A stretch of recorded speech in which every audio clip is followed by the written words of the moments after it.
السلام عليكم مشاهدينا الكرام، هاني رجعت معكم فيديو جديد ان شاء الله. اليوم غادي نديروا الليمون المرقد، يعني الليمون المصير على طريقتي انا ان شاء الله. جربوه وغادي ينجح معكم باذن الله. يعني مخلل القارص هذايا هو الشكل نتاعو كيفاش كيجينا، يعني منين يحضر ان شاء الله. دابا نوريه لكم. نتمنى من الله تشتركوا لي في القناه نتاعي وتفعلوا زر الجرس باش يوصلكم كل جديد ان شاء الله ننزلو. نتمنىكم تشجعوني بداك التعاليق نتاعكم مزيانين بهم باش كنتشجع انا ونزيد نعطي اكثر ان شاء الله. نتمنى من الله حتى هذا الفيديو يعجبكم. طريقتي في ترق هذا الليمون يعني في الحامض المصير، هذه هي الطريقه ديال ان شاء الله. تبعوا الفيديو الاخر وغادي تعرفوا كيفاش. نتمنى من الله يعجبكم هذا الفيديو حتى هو وتشاركوه مع اصدقائكم باش تعم بالفائده ان شاء الله. يلا فرجه ممتعه مشاهدينا الكرام، وغادي تشوفوا كيفاش غادي نحصلوا على هذا الشكل. السلام عليكم مشاهدينا الكرام، هاني رجعت معكم من جديد. اليوم غادي ندير معكم الحامض المصير او الليمون المرقد، يعني القارص مرقدينه يعني مخلل. نتوما غادي تشوفوا معايا الطريقه. عندي هنايا الليمون اللي هو القارص، غادي نشقوه. نتوما غتشوفوا معايا كيفاش نديرو. كنغسلوه مزيان وننظفوه. كنجيو باش غادي ندوزو باش نخلوه ان شاء الله. بسم الله على بركه الله. غادي ناخذ واحد السكين. عندي هنايا قنينه زجاجيه، يعني قنينه ديال الزاج، هذه اللي فاش غادي نخلو فيها الليمون. عندي زيت زيتون وعندي الملح، وغادي نستعملوا الماء معدني، ما نستعملوش الماء ديال الروبيني، يعني ما نديروش ماء ديال الصنبور. ما تشيش ما كيفسد لينا اي مخلل. بسم الله على بركه الله. نحلوا القنينه تاعنا ديال الزاج، عندنا نقصوها من قبل. غادي ناخذوا القارص نتاعنا اللي هو الليمون، نحيدوا له هاد المجنه ديالو، هاد العويد هذا. بهذه الطريقه غادي نشدوا القارصه نتاعنا، يعني الليمونه غادي نقسموها على زوج. بسم الله على هاد الطريقه. هيا كيف تشوفوا الشقه. غادي ناخذ واحد الملعقه صغيره، بسم الله على بركه الله، وناخذ الملح. ناخذ واحد الصحن نحطوه هكايا وناخذ الملح. بسم الله نعبيو داك الشقه اللي عملناها، نعبيوها بالملح. هاي تقريبا يعني معلقه ونص صغار. نديرو له على هذا الشكل هذا، ونبداو كنستفوا فيه بالقنينه الزجاجيه تاعنا. هاي هنا غادي نستفوا. بسم الله على بركه الله. يعني غادي تستف هاد الدبوسه هذه على هذا الشكل هكذا. غادي نبقاو مستمرين معاه حتى يكمل لينا ان شاء الله. صدقوني يعني في جميع الاستعمالات، يعني كنحتاجوه في الحوت، نحتاجوه في الدجاج، نحتاجوه في اي حاجه. يعني على هذا الشكل هذا هانتوما كيف تشوفوا الحله. ناخذ المعلقه صغيره بالملح، نزيدو شويه على هذه الطريقه هذه.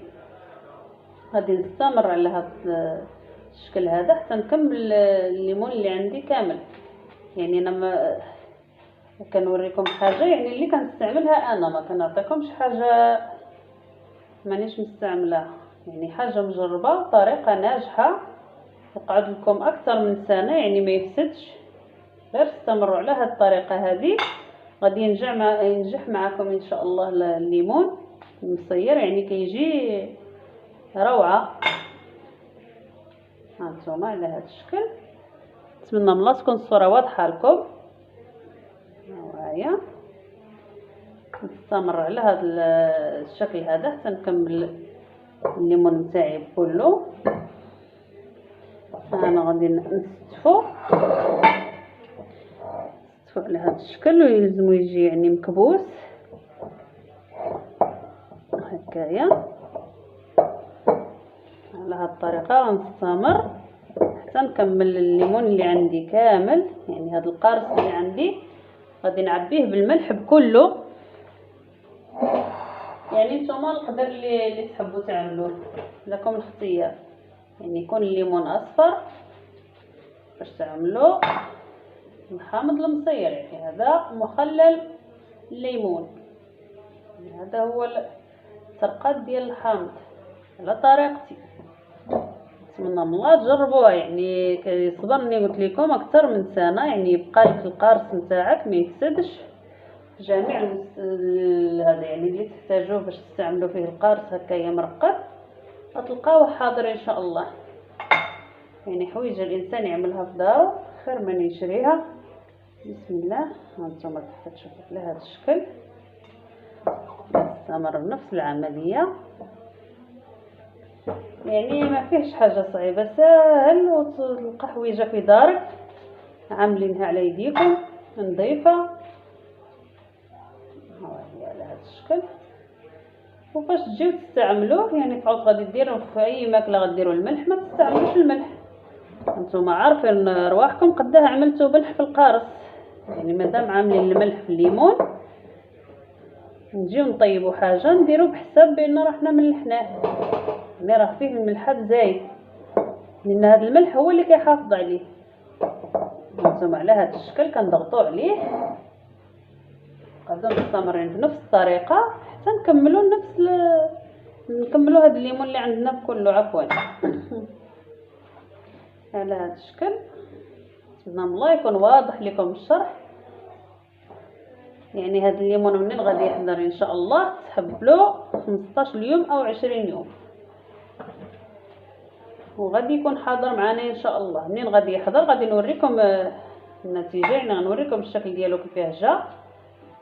وعندي وصفات غادي نديرهم ضروري يلزم يكون فيهم الحامض المرقد، يعني يلزم المخلل القارص، يعني المخلل ديال الليمون.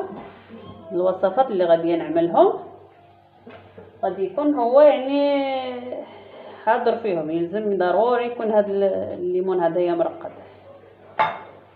ان شاء الله. يحضر لي الليمون ديالي ونوريه لكم كيفاه جا. يعني قارص كيجي رائع، يعني مخلل يعني في جميع الاستعمالات بهذا الشكل. هاني غادي نكمل بزاف نعبي الدبوسه نتاعي ونرجع لكم ان شاء الله. دابا من بعد ما كملت مشاهديا الكرام استفت الليمون ديالي، يعني كيستفت القرص تاعي في القنينه صافي. دابا غادي نضيف عليه الماء معدني، يعني ما نضيفوش عليه الماء ديال الشيشمه ديال الروبيني راهو كيفسدو. بسم الله على بركه الله. غادي نضيف الماء. بسم الله.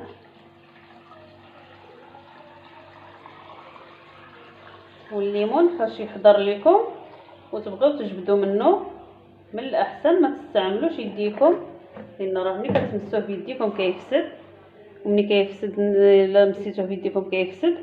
يلزمو نجبدوه يعني مغرفه نتاع لوح، يعني مغرفه معلقه ديال الخشب. دابا غادي نزيد نضيف له الملح. بسم الله. نضيفوا له الملح باش يصبر معنا. يلزم الماء يكون مالح، يعني يلزمو ماء مالح زايد، يعني في مذاق نتاع الماء نتاع البحر. يلزمو مالح بالباهي بالباهي. يعني معلقه صغيره يعني هاني عملت بها، وغادي نبقاو كنحركوا فيه هكايا بهذه الطريقه. يلزم الغطاء نتاعو تكون يعني محكمه الاغلاق، يعني ما يدخلوش الهواء، ولا تحطوا له ساشي نتاع بلاستيك، يعني بلاستيك هكايا في الغطاء وتسكروه بالباه. يعني من بعد ما حطيت له الماء وحطيت الملح غادي نضيف له زيت الزيتون، 3 الملاعق ديال زيت الزيتون. يعني الزيت كيحجب لينا اي حاجه ما كيخليهاش تاكسد، يعني كيخلي الليمون نتاعنا يحافظ عليه، لا ليمون ولا زيتون ولا كل حاجه كيحافظ عليها زيت، تحطوا عليها الزيت من الفوق. وهذا هو الليمون نتاعي منين غيحضر ان شاء الله. دابا نوريه لكم. وكيف ما قلت لكم يعني اي مخلل يلزمو ما يتمسوش بيديكم، تجبدوه بحاجه باش ما يفسدش معاكم. نتمنى الله يعجبكم هذا الفيديو ونكون كنفيدكم. وهذا هو الفيديو ديالي اليوم. نتلاقاو ان شاء الله في فيديو جديد باذن الله. نتمنىكم تكونوا على خير وبخير في صحه جيده. نتلاقاو في فيديو جديد ان شاء الله.